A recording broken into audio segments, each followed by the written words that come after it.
Welcome to Hadar's Web, a podcast featuring community conversations on spirituality, healing, justice, and art. My name is Hadar Cohen. I am your host, and I am delighted to invite you to my relational web. Today's guest is Katie Wachsberger.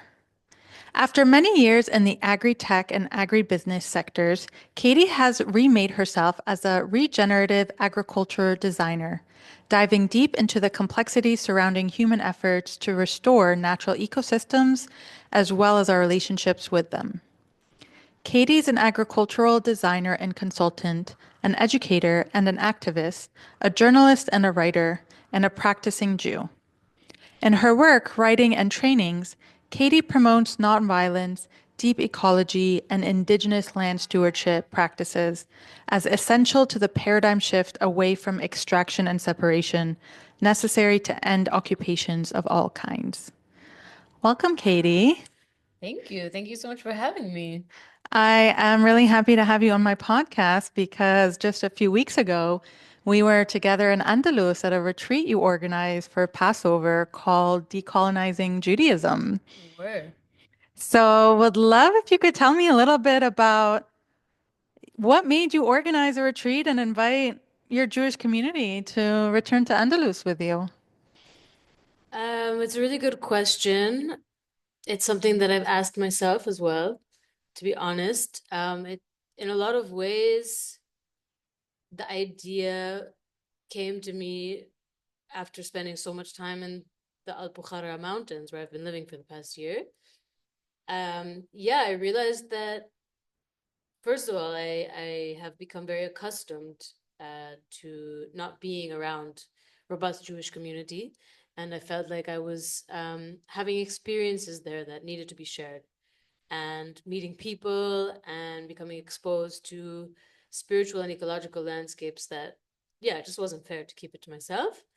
And my decision to go and live in Andalusia had a lot to do with the fact that I have become over time quite disillusioned with the centering of Judaism and Jewish practice around the Zionist state, and really have felt for many years drawn to the land of Andalus because of this tradition of a golden age of religious and cultural biodiversity in which Judaism was very intertwined with other ways of worship and other ways of being, as well as very intertwined with the land care practices that were so predominant and so important in Andalusia at that time. And it had a lot to do with my journey out of the corporate world and out of sort of the monoculture of capitalism that we all are so trapped in, and looking for inspiration in the past and finding a lot of inspiration not only as a Jewish person but also as someone who's deep in the world of regenerative ecology. That's beautiful. And I learned so much from you in this retreat about what you call spiritual ecology and the relationship that we have to land as a mirror to relationship that we have with God or the divine and spirit. And I want to ask you a little bit to share. We'll get back to the retreat because there's so many golden threads to follow from there. But I want to ask you a little bit about the agricultural systems of Andalus and how your journey of learning about them and what you see in them, and how they kind of represent these deeper philosophical systems of interconnection. So it's a good question, and it's not the easiest one to answer because a lot of it has to do with witnessing.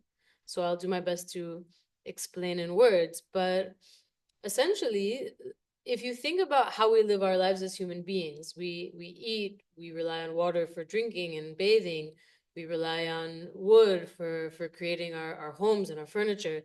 Everything that we use and that we interact with is, in the end of the day, coming from the natural world. So if you think about the way in which we consume, whether it's, our food or our clothing, the nature of that relationship between me and between myself and the ecology through my use of food or my use of clothing um, directly affects how I live my life. So, for example, in during the retreat, we learned about the acequia system, which is in comes from the Arabic word saqiyan, which means to pour. And the acequia system was essentially brought to Al-Andalus by the Muslims who were building off of a tradition of the Qanat system in the Arab world, where people would use essentially aqueducts that were designed in a way that the water and the water system is functioning as a commons. So the water, it's like today, you think about how we consume water. We have a reservoir. Essentially, we dam up a watershed. We have like a system where water is moving through a gully and then getting coming together with more and more rivers. We build a dam and we create a reservoir. And then we commodify that water. And anyone who wants to have access to that water needs to pay a company that has taken on the role of managing this collective water reserve. And then each person has to pay for their own use of it. And then that money is used to continue to maintain this reservoir. And the most of the reservoirs that we're using today are coming at the expense of living watersheds, which means there's quite extensive damage to our hydraulic cycles as such. So this is like the paradigm on which our relationship with water today is based. In Al-Andalus, the acequia system was designed in a way where each person is benefiting, but each person is also contributing to the maintenance of the system. Not only that, the acequias were also designed because of their intentional leakage systems. They were also designed to benefit many other species besides for human beings. So if we just take that to like a meta level, like thinking about our relationship with water and our relationship with the other species that rely on water, the way that the acequia was designed was to promote human harmony with each other, first of all, because we were all relying on each other to maintain this commons, but also depending on, um, also allowing for us to have our benefit intertwined with the benefit of other species. And it's a much more holistic way of thinking about our well-being, because our well-being, our water system, our acequia system in Al-Andalus could not function if the vegetation around it was going to die. So it's a completely different, like, socio-spiritual conception of human well-being, because the human access to water is intertwined with community, with biodiversity. While today, we don't even know where our water comes from. We pay the water bill and we turn on the tap, and that's all we know. And so it goes really, really deep into our understanding of what it means to be human. And so when you look at the landscape of Al-Andalus, especially the Alpujarras or Granada, you can really see that the land was designed as a reflection of this inner landscape of deep respect for human interconnectedness with other life. Yeah, I love that. And there's so much in Jewish mysticism and Kabbalah around the spiritual world being like a Yeah, garden. yeah. And yeah, how much Andalusia also influenced that and this kind of external, internal mirror of the natural world and the internal world. Absolutely. And also, I mean, I have not deeply studied the Kabbalah, but wait until I'm 40. But from what I have learned, there's quite a big emphasis on the life force of non-human beings. And for me, living among so many non-human beings, I really feel it. Hmm. And yeah, I feel like once you start to see the world like that, everything begins to change. Yeah. And I remember you said something really powerful about biocomplexity when we were talking about the soil Hmm. and how it's really important in order for beautiful plants and crops to grow to have very healthy soil. Hmm. And you were speaking about how biocomplexity is actually about allowing multiple sets of relationships Yeah. to be in harmony with one another. So I wonder if you could speak a little bit more to how that works both in soil, but also in our society. Soil and society, that could be like the name of your.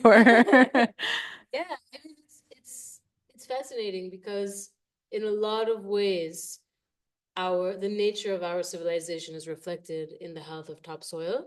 And this has been true historically throughout many civilizations.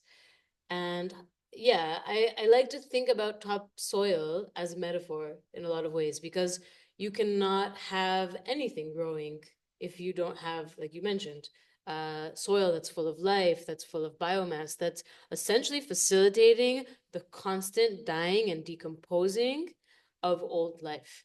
That's essentially what defines healthy soil. And in order to have this constant decomposition, decay, breakdown into nutrients, and then growth of new life, there has to be biodiversity and biocomplexity in the ecosystem and in the soil.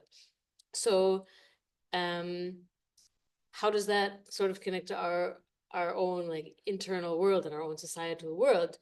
Well, if you think about topsoil as our culture, if you think about topsoil as our spiritual experience, what does it mean to have fertile soil? What does it mean for me to submit a prayer to the universe from a fertile place? In order for me to build a company or start a project or a relationship from a place of fertility, there needs to be this constant, like this acceptance of the the multiplicity of relationships that allows for things to constantly die and decompose and rebirth. Um, so yeah, and when we build topsoil in agriculture, it's one of the most complex things that you can do. It's there's no quick fix. There's no product you can buy and then you have good soil.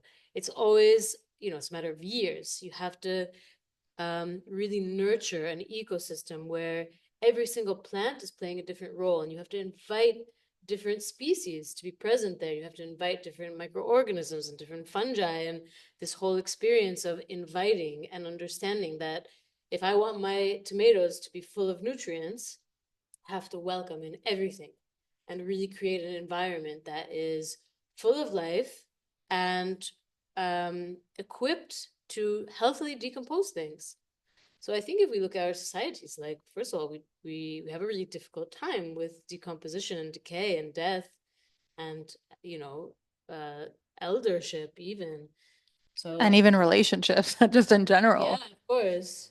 And so this idea that fertile soil for our societies or for our spirituality requires this biocomplexity, this diversity of relationships, and also this environment where things can constantly be in flux and constantly be changing. Like recently, I've been diving really deep into the molecular science of the soil, and really, like the bottom line is that these minerals need to constantly be able to transform. So nitrogen has to be able to become an amino acid, which needs to become a protein, which needs to break down again and become food for microorganisms, which then becomes nitrogen again. And like this cycle, the bottom line is you cannot have stagnation. And yeah, it requires a lot of really intentional work. As I'm hearing you speak, I really am hearing also the work it takes for the human heart, which is Mm, also, right, its purpose is to circulate in the body and to be in yeah. this dynamic flow, and it has to integrate through all parts of the body. And yeah, just that beautiful mirror. And I really love what you're saying. And I'm wondering if you can apply that to our Jewish world and our Jewish community and where we are today. I mean, you organized this retreat that was called Decolonizing Judaism, but also Rewilding Mhm. Judaism. And yeah, I'm curious how these principles you see applying or not applying in the Jewish world these days. Yeah, it's a good question. Again, it's a question I ask myself. The choice to call this retreat Decolonizing Judaism had a lot to do with like inviting the right people. And I do feel like this term couldn't be synonymous with, like decapitalizing and you know, taking out the patriarchy from. And I feel like colonization is in a lot of ways development in its most capitalist form today. But Yeah, I think the Jewish people have become subject to a monoculture. When we look at agriculture, um, as it's being managed in the United States and in other parts of the world, as a destructive practice, as a practice that destroys ecosystems and destroys topsoil and destroys water cycles. One of the most important and obvious thing that we notice is that it's a monoculture. It means that we have massive fields with all one crop. Oftentimes, this crop is subsidized by someone, whether it's corn or soy, um, which, in an ecosystem, there is no crop that's harmful. It's just a matter if are we taking it too far. So in these monocultures, we have an entire field becoming susceptible to disease and to pests because everything is the same. So when we look at Judaism today, I really feel that we've become a monoculture of Zionist ideology in a lot of ways. We're all raised to kind of believe the same thing, to fight for the same thing. And not only that, Judaism used to be so diverse in terms of Jews in so many different lands who became part of their ecosystems. And in a lot of ways, the Zionist project has diminished that and has left no room for Jewish people who come from Islamic lands or Jewish people who come from Southeast Asia, where this way, or from Africa, people who practice Judaism in ways that are not aligned with the dominant Ashkenazi, Zionist, Anglo-Saxon, Westernized Judaism that has led the Zionist movement from the beginning, has no place. And so we are no longer a diverse ecosystem of Jewish spirituality. We are now a monoculture, and thus we have become susceptible to disease and programming and brainwashing and violent ways of being. And in order for us to begin to break that down and redefine what it means to be Jewish today, we need to first challenge this monoculture and ask what would it look like if we stopped getting these government subsidies to grow this monoculture and we allowed this field to rewild itself and we invited back the different ways of practicing and the different ways of thinking and the different species that have been banned from here. What would start to happen to this field and what would happen to this landscape of Jewish spirituality? And I feel like in a lot of ways during this retreat, I came with these questions and I did not have any of the answers. And I don't really feel like I have them now. But I feel like during the retreat, I realized the importance of the role of women in that and the role of femininity, which is not something that I thought about a lot when I planned this retreat. I understood like the role of diaspora to be really, really significant. And the fact that Jewish people have for millennia developed as a diasporic phenomenon. We actually challenged the term diaspora in the retreat and asked maybe we call it mycelium instead. So, like the Jewish mycelial network of millennia, where Jewish people were constantly adapting and rethinking and, becoming at home in so many different ecosystems. And yeah, I think in a lot of ways, Zionism has, yeah, at least from what the way that I see it, has really destroyed what it means to be Jewish. I think it's taken away our ancient wisdom of being able to adapt and to be able to, yeah, be home in any land. We no longer have that. Yeah. And even the land itself, I mean, the destruction of Palestine. I remember you said about the amount of species of birds that went extinct in the Nakba and in the Mm-hmm. colonization of Palestine, and the way that, I mean, Zionist logic so like does not make sense around this, right? Because it's like, how can the environmental desecration, I mean, of course, also the murder and mass murder of Palestinians as well, and that's the core issue, and also the destruction of the land, Yeah, yeah. and how devastating that is. And I think one of the things that I really appreciated also in the retreat and even before, like celebrating Passover in Andalus with our Palestinian friends Mm-hmm. and this relational solidarity that also feels very important, and the reweaving again connections with Arabs and with Muslims. Mm-hmm. And I think it was so special to be in a place that we were invited by the Sufi Muslim community as well, and we engaged in all this interfaith Hmm. prayer circles. So, yeah, I just want to invite you to share a little bit about that as well. Yeah, I think, yeah, it's really one of the things that I discovered on the retreat from someone who is local with a Muslim father, a Muslim mother, and a Jewish father, sort of came and he said, I am from the tradition of Al-Andalus, and when I grew up, it was, quite standard that you would have one parent from this faith and another parent from this faith, and you would be like multi-religious in your home, and worshiping God was about worshiping God. It wasn't about um, this need for like preserving a very specific way of being. And I think that that's quite unique for Al-Andalus because in other parts of Europe, that wasn't necessarily the case. I know, like, of my grandparents who grew up, who are from Russia and Poland, the Jewish self-preservation was quite a topic. But I think specifically in Islamic lands, there was much more of a tradition of adopting practices from one another. And it was, yeah, really amazing to have zikr with Muslims and to, pray at the church on Sunday. And yeah, I found it really powerful. What was your question, though? Well, just that the way that you were talking about the rewilding Judaism, Mm.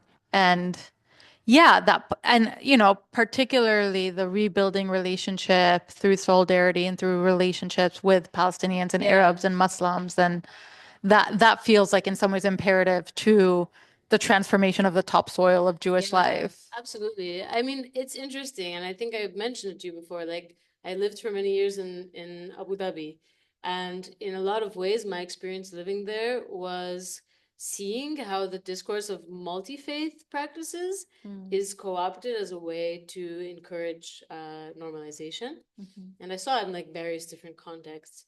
And it's something I've been kind of jaded about. And like, okay, multi faith is nice, but we actually have to be talking about politics. Can you say a little bit more about what you mean by normalization and multi-faith and coexistence?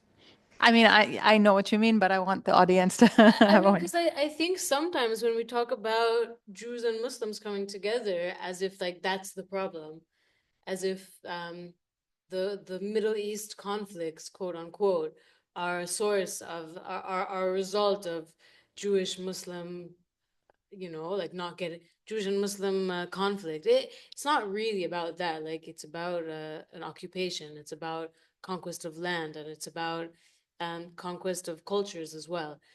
And yeah, I think sometimes in the multi-faith context, we can, it's very possible that Jews and Muslims who all believe in colonialism, capitalism, and occupation come together and pray.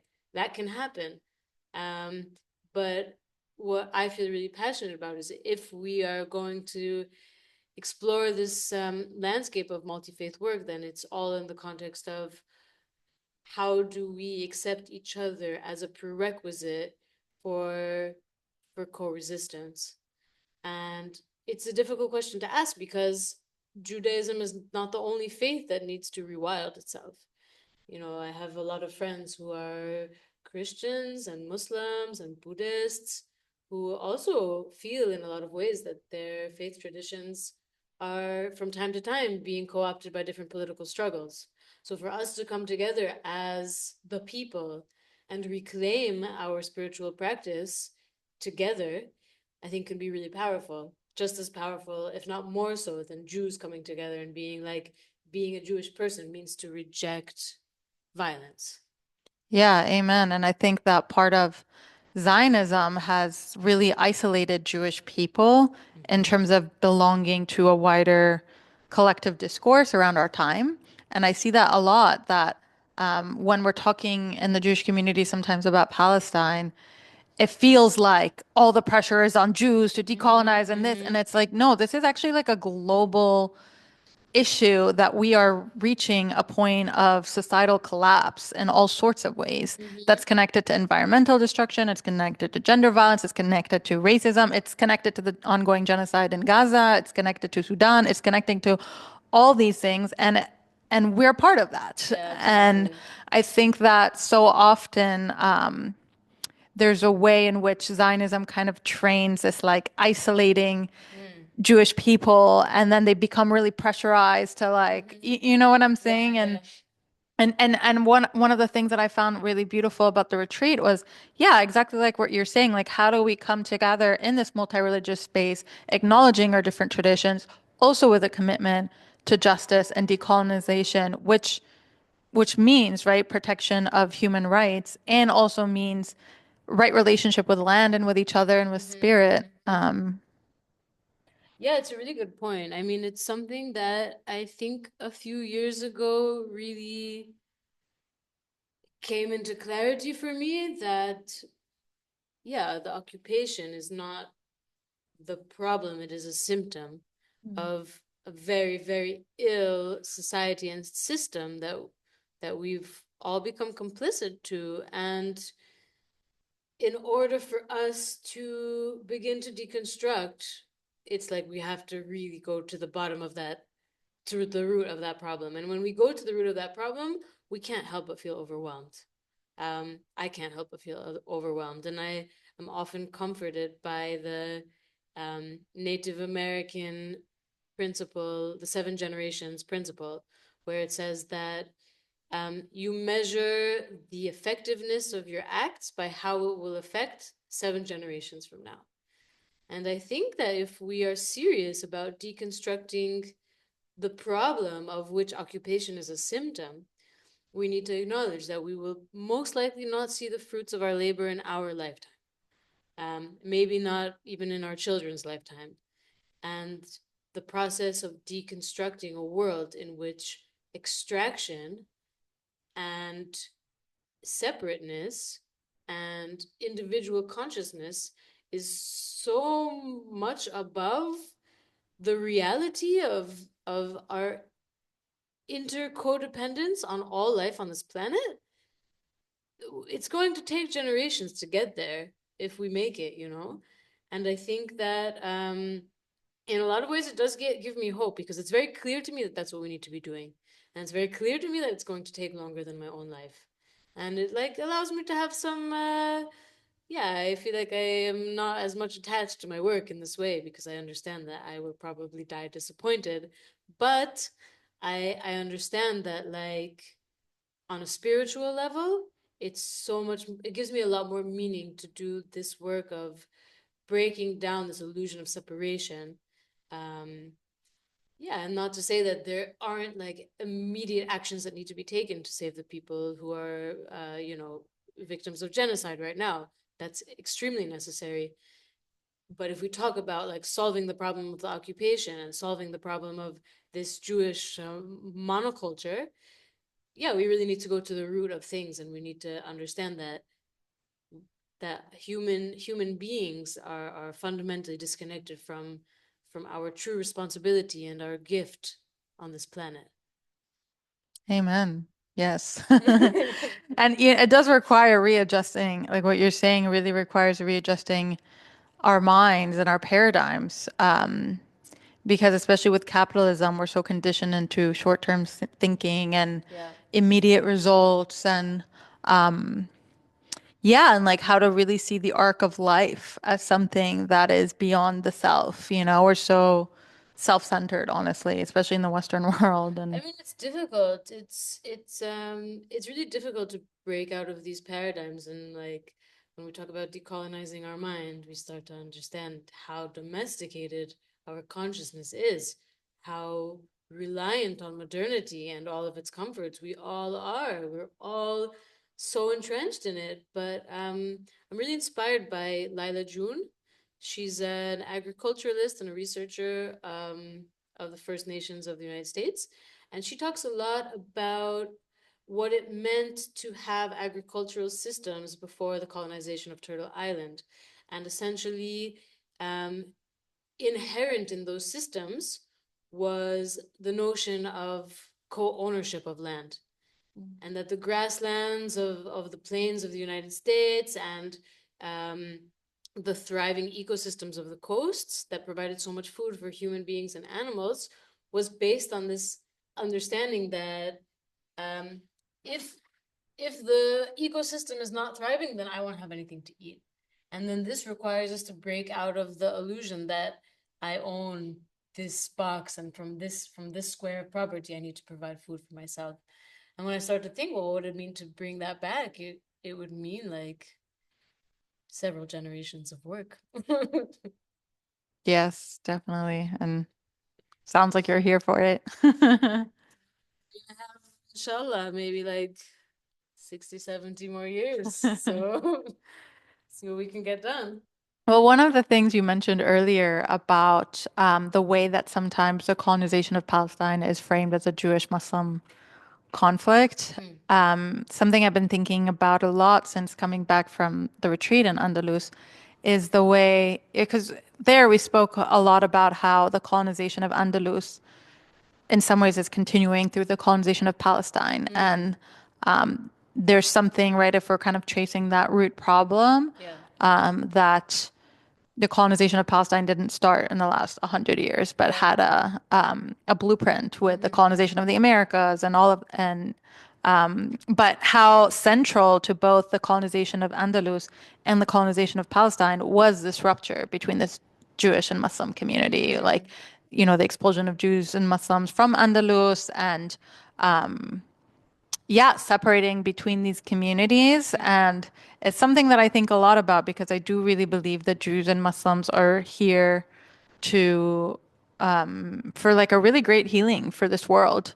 I think there's something so profound in our relationship with each other, yeah. that is so connected to these conversations. And yeah, like I think it's so powerful, especially when it comes from a decolonial and devotional lens, as Mm-hmm. opposed to just like, let's just hang out and be friends. But like, no, actually, we're here in service of greater Mm, liberation for all people and how we can relate to one another. It's not really a question, but it's just a comment because, yeah, it's something I've been thinking about. yeah, it's a really good point, and I feel like it was a real gift to have this Sufi presence at the retreat, and a lot of people who I didn't expect to show up who came and brought this wisdom and like talked about this relationship in that way. Felt really blessed to have, yeah, the presence of this tradition like come together with our exploration. I think when we think about Al Andalus as a blueprint for colonial occupations throughout the world, the thing that I learned most from my neighbors and like co-resistors in Orchiva when I was living there is that it's really like the rupture of like the separation of God from nature that was so central in like the epistemicide in the Reconquista.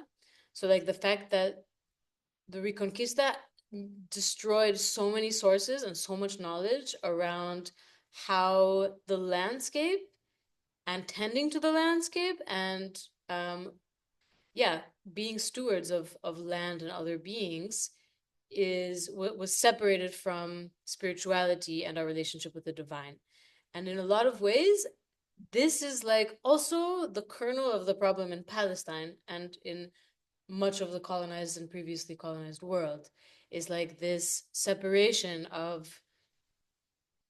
our understanding of divine and our understanding of the natural world. And it's like, yeah, very much an enlightenment trope, like we're talking about it all the time, how, Yeah.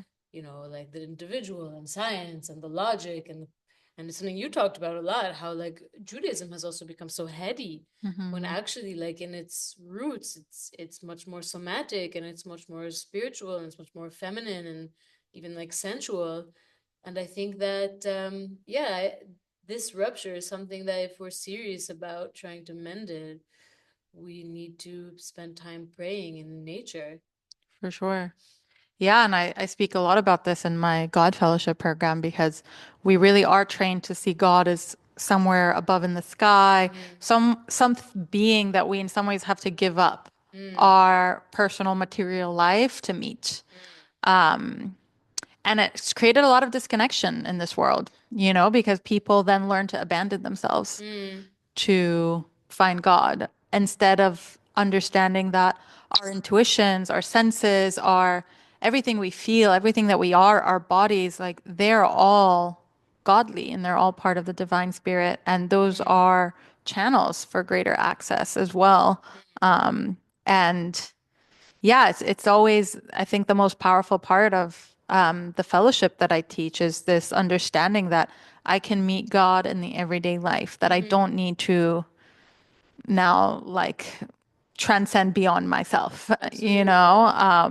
And yeah, something that also really inspired me is this connection between the senses and the soul, Mm, right? That actually there's something about our experience in the texture of our fingers and the way that we touch and the way that we smell. Like these to me are signs and signals from the divine presence. So, you know, sometimes it sounds so obvious when you say it, but then when you look around at the world that we're living on, which is mm. like made out of concrete, and in some ways is like numbing us out to our sensations, it does feel really revolutionary. And it does also feel very connected to colonization of like the numbing out of the heart and of the feeling body, you know, in order to carry out mass destruction. Yeah, and it's also like such a banality of evil situation where, I mean, I've been in New York City now for 2 weeks visiting my family, and I just noticed how my consciousness has changed since I came to the city. The first 3, 4 days that I was here, I felt like my nervous system just cannot handle it because I've been living off the grid, like in the woods, for the past year, working, with land and with plants and surrounded by life, and then coming into the city. And then over time, I start to realize that I'm craving a matcha latte all the time. And it's significant because it's like, it's not that I became evil in these 2 weeks, but being like affected by our surrounding and like this heightened sensitivity that is human consciousness, that is the divine presence in human consciousness, our ability to look at a plant and really feel what that plant needs and what that plant has to offer us is completely numbed when we are put in these environments where most of the time we're thinking about what we need and what we want. And yeah, it's really, it's sad, but I think it's also really empowering that any human being can take themselves and put themselves in an environment and watch their consciousness transform just by being in a place that's surrounded by life. And if Hmm. you haven't done it, to anyone who's listening, recently, I really recommend it. I think it's one of the most profound ways to connect with the divine, and it gives a lot of hope for what could come next. Wow, that's really beautiful. I love that line. And it's true. The second we go to nature, we breathe more deeply, we relax more because all of a sudden life is alive around us. So we Yeah. get to also resonate. I think so much happens on this level of resonance, like we feel. And actually, that's a lot of how I do the work that I do is that Mm. I want to operate at a certain level, Mm-hmm. spiritual level, and I want to resonate with the people and I want to find the people and I want to, you know, Yeah. like continue deepening into that level. I mean, think about how you feel when you're surrounded by people and you're like giving a workshop or Mhm. you're going into some like spiritual or singing, whatever. What it's like when you see like everyone's life sort of reflecting on each other. The power of that in a context where there's so much more life. Like our experience as human beings is fundamentally different when there's like plants and there's bacteria and there's birds and Yeah. um I'm really inspired by a lot of like Rabbi Nachman is someone who talks a lot about like the garden, and Ibn Arabi talks a lot about, I mean, in Hayy ibn Yahzan he talks a lot about how the human being was only able to discover God by breaking down this understanding of what is nature. Mm. And yeah, I think we should listen to these guys. Yeah. And it's interesting what you were saying about I had a similar parallel experience of being in Andalus. When I was in Andalus with you, I feel like my mind was really clear. Like I was able, Mm, all of a sudden, I was thinking in very clear ways. Like there was something in my consciousness that felt coherent. mm, I was thinking all these beautiful thoughts about this reality. And then I came to New York and, you know, I was planning on like arriving to New York and then taking some time to write. And the second I landed, it was almost like being in this environment, I felt so much more dissociated. And Mm. my brain just became confused and scattered. And it was almost immediate, like just landing here. And I was like, wait, what did I learn? What was I thinking? And all of a sudden just feeling the confused signals. And in general, I feel like there's something so much about the US that encourages dissociation, Mm. which reminds me of something I see a lot of how we've confused healing with disconnection, right? Like, Mm. this is too painful for me to encounter, so I'll disconnect from that and then I'll go Yeah. have my peace somewhere else, as Yeah. opposed to like actually healing is deepening the presence with the pain and with this reality and facing it and not being afraid of it. Mm. Which leads me to my next question. I want to hear a little bit more about your Jewish journey, especially in relationship to activism for Palestine. And yeah, you have a very unique journey in a way, of also being a Jewish person who speaks fluent Arabic. I mean, that was a thing that I loved in the retreat is how many Jewish people spoke fluent Arabic, Mm. was really, really healing. But yeah, a little bit about how you came to be and your Jewish self. Yeah, I'll try to keep it kind of short. But I grew up in essentially like a modern Orthodox community in New York, with quite some time as well in Israel. My father's originally from Tel Aviv, and my mother's many generations a New Yorker. And yeah, I mean, I grew up in a world where most of the people I interacted with were Jews. And I would say probably more than half of them were observant Jews. And yeah, to be honest, like I found quite a lot of meaning in being like a practicing Jew, keeping Shabbat, keeping kashrut, um, being connected with the holidays. And I don't know, I think there's something about growing up in this like heady New York environment where I felt a lot of calm in these like ritualistic spaces that are, yeah, not necessarily like emerging from the logical mind. And I really like that. And at the same time, I went to Ramaz High School, which is kind of like notoriously Zionist, feeder into Wall Street jobs. And while it wasn't all bad, there were a lot of things I'm quite grateful for about the education. I think I was very seriously programmed to believe that Israel and the flourishing of the state of Israel and the survival of the state of Israel is kind of like the be all and end all of our role on this earth as Jewish people, and that without the state of Israel, we will not be safe and we will not have the privilege and the access that we have today. And while I acknowledge the truth in that narrative, like I don't think all of it is, I don't think it's based on nothing, but it's clearly not like a nuanced understanding of what the state of Israel has done and what it is and how it's, essentially built on the displacement and ethnic cleansing and genocide of Palestinian people and the destruction of the natural ecosystems that inherently come with the displacement of indigenous stewards from their land, as is the situation here in North America as well. Yeah, I don't know. And over the years, I think was distanced from my practice because for so long I couldn't find a place in Judaism where, like, as I became more and more disillusioned with Zionism, which is like a whole nother story, um, We I can bring that story in if you want. I mean, maybe for, yeah. it's on a different podcast. You can find it on Yeah, Yahav's you have Disillusion. one.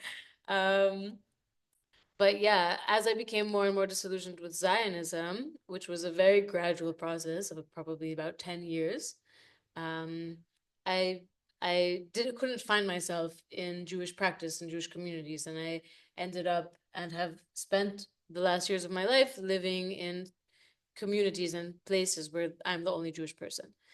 Even though I do keep Shabbat and I do keep kosher, and I really like halacha, I really like something in me is very comforted by structure And by And halakha is just Jewish law for those yes, listening. sorry. Yeah, there are a lot of rules in our tradition, and there's something in me that is very comforted in the experience of putting my individual desires to the side. Mhm. And like, I feel like it's a very powerful practice of submission, of being like, okay, I really want to go to this party, but it's Shabbat, so this is the day that I have promised is for my relationship with the divine, so I'm not going to go.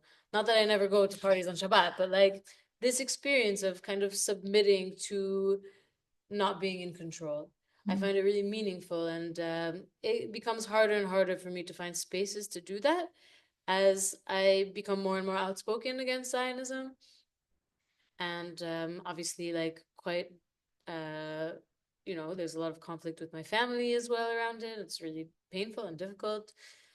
Um, but this is also another reason that like organizing this retreat and also seeing the continuity of these spaces is feels like a matter of survival for me on a spiritual level.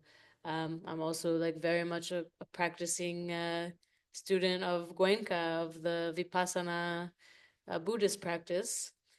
Um, but like I don't know, there are a lot of Jew Buddhas out there, so I don't feel like it's contradictory.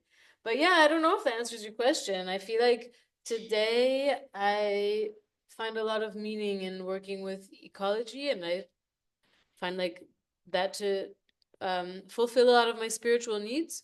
But I really do aspire to live in community with other Jews who reject the dispossession of Palestinians from their land and reject the values that allow for that to be acceptable in our world, like extraction and hierarchies that are, uh, not productive and destructive. Sounds like you're inviting people to join you in Andalus for your community. Yeah, I don't know, maybe. Let's see where it goes. I mean, I really, really wish that there are more places for Jewish people to practice and to celebrate life and, yeah, not participate in the horrors that are happening in Gaza and the rest of the Palestinian territories today. Amen. Inshallah. Is there anything we haven't spoken about that you want to talk about? Anything we haven't mentioned? I'll just say that I'm aware of the fact that a lot of the things that I say are quite theoretical and in the air, and I'm doing my best to bring it into practice and to action.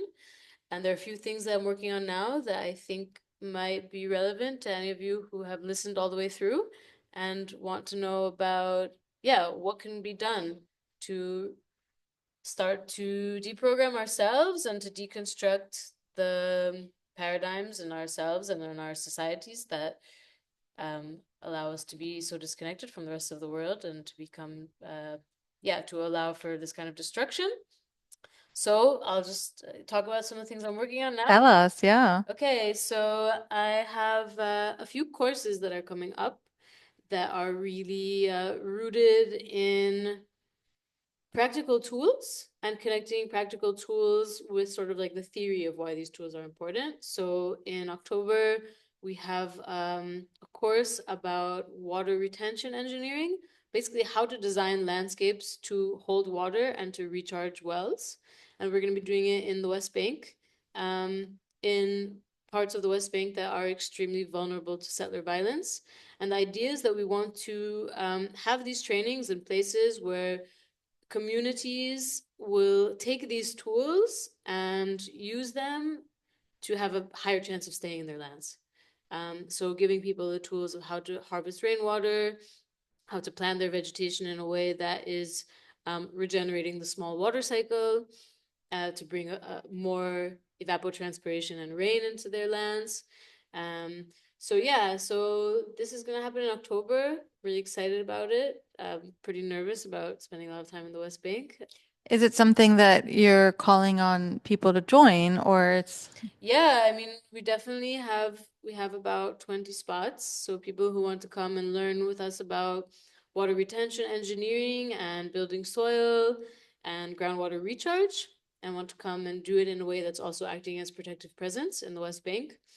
There's another course that I'm running in November with a colleague of mine from India in Abu Dhabi.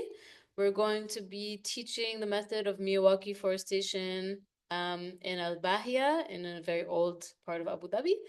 This will be the second forest that we're planting there, and yeah, it will be about 4 or 5 day course. And I have a course, an online course coming up with Medina Tanur, who is also with us in Al Andalus, where we will be teaching about the spiritual ecology of the Mediterranean and Semitic traditions. And each week we will talk about two plants that have spiritual and mystical relationships to the land. We will read the poetry about these plants and see where they're referenced in Quran and in the Bible. And then we're also going to talk about their benefit in the world of land care and agricultural regeneration. So that's coming up in July. And what else? Wow, don't know. So many things. Stay tuned, I guess. I love that. All such incredible work. And yeah, I also really love our meeting because, I've been teaching this world of spirituality and this world of inner work and training the mind and training the heart. And it was really beautiful to grow our friendship where I feel like you're really tending to the land and like Mm, really bringing the natural world and the importance of also anchoring in that. And it feels like a completion for me of a lot of my thoughts and work as well. So mm. I'm just really grateful for the sacredness of your work. I agree. I feel like you've taught me a lot about, yeah, parts of Judaism that I just never really delved into or knew about. And like the fact that Judaism can be somatic in practice, that it can be feminine, that it can be like have all these parts that, like during the retreat, it was so teaching for me that you kept bringing it up that like we don't only have to think about these things, we Mm. can also really like feel them. And I think that's really needed in Judaism today, and especially like when it comes to the intersection of Judaism with land care. I mean, it's not an intellectual process in the end of the day. It has to be beyond that. So I really hope that we get to dig some swales together soon. Yes, amen. And yeah, Katie is a member of the Jewish Mystical School at Malchut, so it's Very also proud member. it's also really fun to learn weekly Hebrew Bible with Hmm. you as well. So okay, if people want to find out about your work or stay in touch, how do they get in touch with you? Do you have a website or something you want to share? Yeah, I'll send you for show notes my Sure. website and the website of my agricultural consulting business. We're also working with private landowners, people who want to grow their own food, who want to have access to nutrient-dense crops and vegetables and fruits and milk and eggs and meat. So we do design closed loop systems for private individuals as well as government agencies. So if you are have a piece of land lying around somewhere that you want to turn into a thriving ecosystem, I'm happy to talk about it, no matter what the material conditions are. That's a wonderful pitch. Well, thank you so much, Katie, for coming on the Thank you. podcast. Such a pleasure. You really articulated things so thoughtfully and so beautifully. So, really grateful for our friendship and grateful for your words. Me too.